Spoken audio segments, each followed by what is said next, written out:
Very cheaply and profitably, IA and IB can simply pay an arbitration company to settle the dispute, presenting their respective claims and evidence.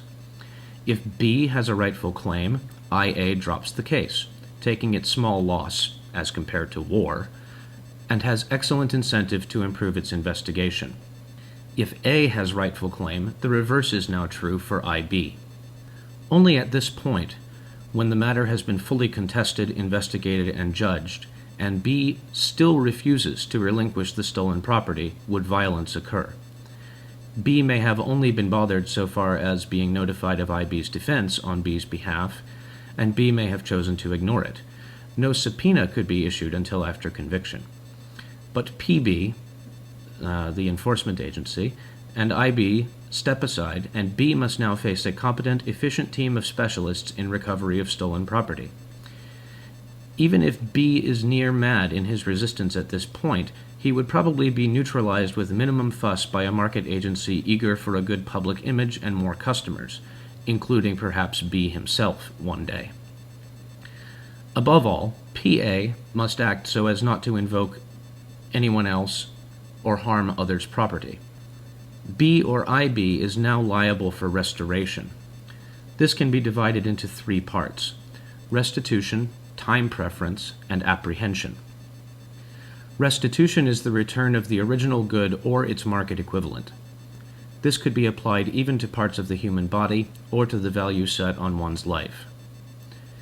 Time preference is the restitution of the time use loss, and is easily determined by the market rate of interest which IA had to pay to immediately restore A's property. Apprehension is the sum of the cost of investigation, detection, arbitration, and enforcement. Note how well the market works to give B a high incentive to restore the loot quickly to minimize apprehension costs, exactly the opposite to most status systems, and to minimize the interest accrued. Finally, note all the built-in incentives for swift, efficient justice and restoration with a minimum of fuss and violence. Contrast this with all other systems in operation. Note as well that in parts, all this system has been tried successfully throughout history. Only the whole is new and exclusive to libertarian theory. This model of restoration has been spelled out so specifically, even though it may be improved and developed, because it solves the only social problem involving any violence whatsoever. The rest of this libertarian society can be best pictured by imaginative science fiction authors with a good grounding in praxeology, Ludwig von Mises's term for the study of human action, especially, but not only, economics. Some hallmarks of this society, libertarian in theory and free market in practice, called agorist, from the Greek agora, meaning open marketplace, are rapid innovations in science, technology, communication, transportation, production, and distribution. A complementary case can be made for rapid innovation and development in the arts and humanities to keep up with the more material progress. Also, such non-material progress would be likely because of total liberty in all forms of non-violent artistic expression and ever more rapid and complete communication of it to willing recipients. The libertarian literature extolling these benefits of freedom is already a large body and growing rapidly. One must conclude this description of restoration theory by dealing with some of the arcane objections to it. Most of these reduce to challenges to ascribing value to violated goods or persons. Letting the impersonal market and the victim decide seems most fair to both victim and aggressor. The latter point offends some who feel punishment is required for evil in thought. Reversibility of deed is not enough for them. Though none of them has come up with a moral basis for punishment, Rothbard and David Friedman in particular argue for the economic necessity of deterrence. They argue that any percentage of apprehension less than 100% allows a small probability of success. Hence, a rational criminal may choose to take risk for his gain. Thus, additional deterrence must be added in the form of punishment. That this also will decrease the incentive for the aggressor to turn himself in and thus lower further the rate of apprehension is not considered, Or perhaps the punishment is to be escalated at ever faster rates to beat the accelerating rate of evasion. As this is written, the lowest rate of evasion from state-defined crimes is 80%. Most criminals have better than 90% chance of not being caught. And this within a punishment rehabilitation system where no restoration occurs, the victim being further plundered by taxation to support the penal system, and the market is banished. Small wonder there's a thriving red market in non-state violence initiation. Even so, this criticism of agorist restoration fails to note that there is an entropy factor. The potential aggressor must put the gain of the object of theft against the loss of the object plus interest plus apprehension cost. It is true that if he turns himself in immediately, the latter two are minimal, but then so are the costs to the victim and insurer. Not only is agorist restoration happily deterrent in a reciprocal relationship with compliance, but the market cost of the apprehension factor allows a precise, quantifiable measurement of the social cost of coercion in society. No other proposed system known to this time does that. As most libertarians have been saying, freedom works. Nowhere in agorist restoration theory do the thoughts of the aggressor enter into the picture. The aggressor is assumed only to be a human actor and responsible for his actions.